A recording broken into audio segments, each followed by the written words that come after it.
Several buses and taxis transporting undocumented migrants have been seized by authorities in recent months along the N1 highway in Limpopo and in other parts of South Africa, as law enforcement agencies intensify efforts to curb illegal cross-border movement and human smuggling operations.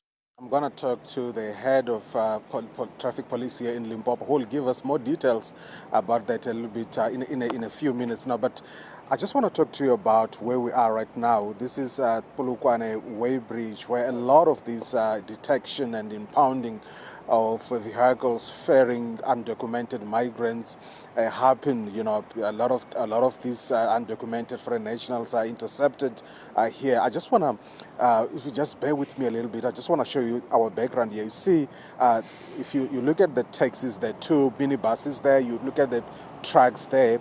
These have been impounded. They were either, carrying overload or the not roadworthy, and maybe also carrying things that are not desirable here in South Africa. And some of them here just came through to rectify these overloads. And as you see, some of them have already been impounded. And of course, the owners will have to come and collect them and perhaps pay a certain fee just to collect these trucks. But as I said, the interception, the detection and interception happens mostly here. But you know what is mind-boggling now is the fact that most of these impounded vehicles are carrying mostly Malawian citizens, and you wonder why. You know, I think we need to delve deeper and just know why, just to get to establish why it's mostly Malawians, but also other nationals from other countries, Zimbabwe, Zambia, DRC, but mostly Malawians. But you know, as reporters, I think we'll have to delve deep and try to understand why. But as I said earlier, I'm joined here by head of traffic police in Limpopo, Alan Matira, who joins me to talk about the impounding, detection, impounding of these vehicles. Thank you so much for your time. Let's talk about the impounding of taxis and buses carrying undocumented migrants, like we just reported earlier on, a taxi full of undocumented foreign nationals. Only one, I think, was properly documented. How do you talk to us about these operations? Thanks very much, and good morning to all the viewers. Yes, our focus is not mainly to detect who is legally in the country, but you see, when our officers are deployed to make sure that our roads are safe, looking at the safety of the vehicles, the safety of all the passengers that are being transported. Then when they stop a vehicle and they found that it's overloaded, then they also check who is in the vehicle. Are these people aware that whatever is going on within the vehicle, that if they are overloaded, it may cost their lives, for as long as they take themselves as living people, not objects. Now, once they identify that the people that are inside the vehicle are foreigners, in a sense that they go on and check whether these people are properly documented. Once they realize that they are not documented, then they call the relevant authorities. We're always operating with the police. You would then realize that the whole N1 in the province, you've got traffic officers, you also have got SAPS guys that are deployed to make sure that we keep our roads safe.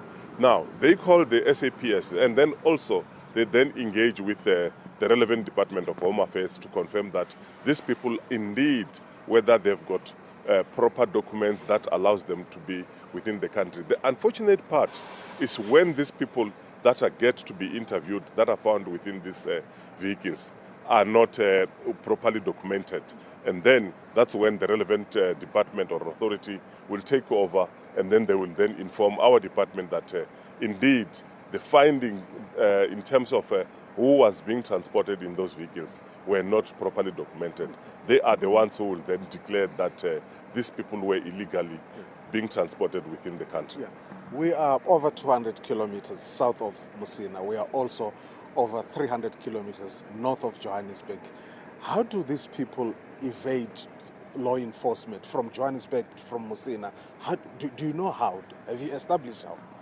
Although it's not the actual fact in terms of how they operate, but if we look at our systems, we've got a system like this one, the very same infrastructure, we've got same three infrastructures that were operating within the province.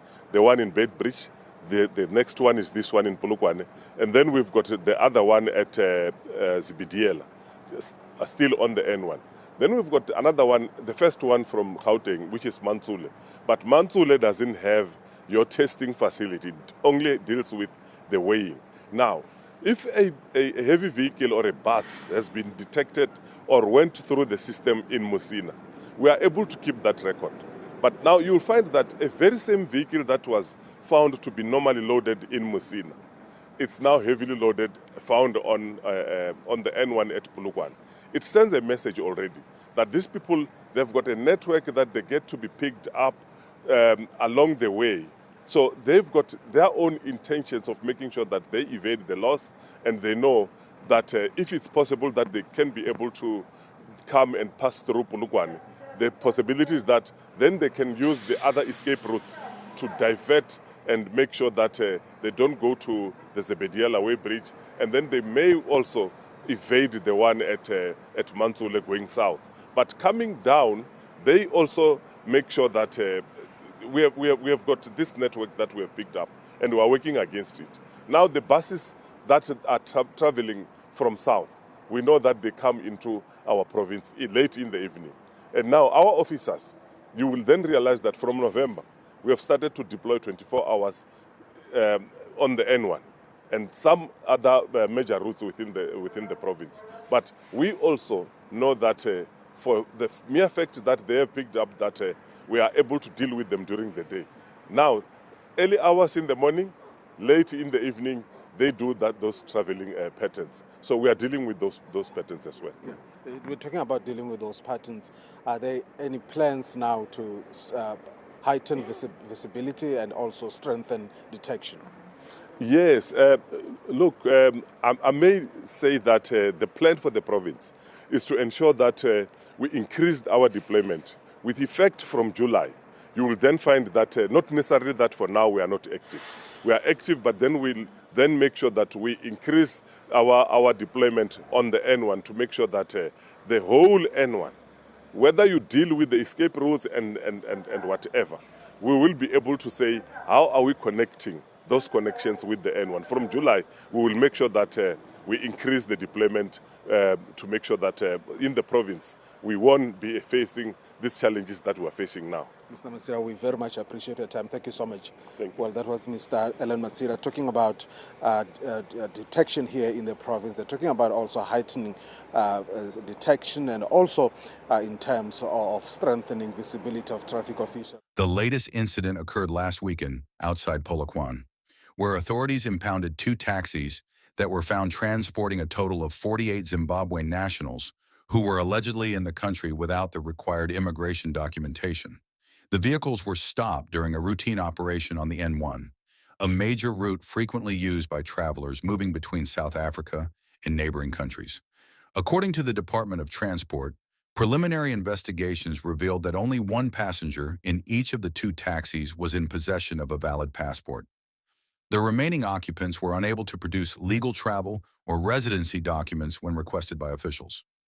Authorities are continuing their investigations into the matter, including the circumstances under which the passengers entered South Africa and the possible involvement of the taxi operators in facilitating undocumented migration.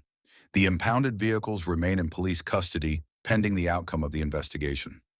The incident forms part of a broader pattern of enforcement actions across the country, with several buses and taxis having been confiscated in recent months after being found transporting undocumented migrants along key transport corridors, particularly in Limpopo, which borders Zimbabwe and serves as a major gateway into South Africa. Officials have reiterated that transport operators have a responsibility to ensure compliance with immigration and transport regulations, and warned that vehicles found to be involved in such activities could face seizure and legal consequences.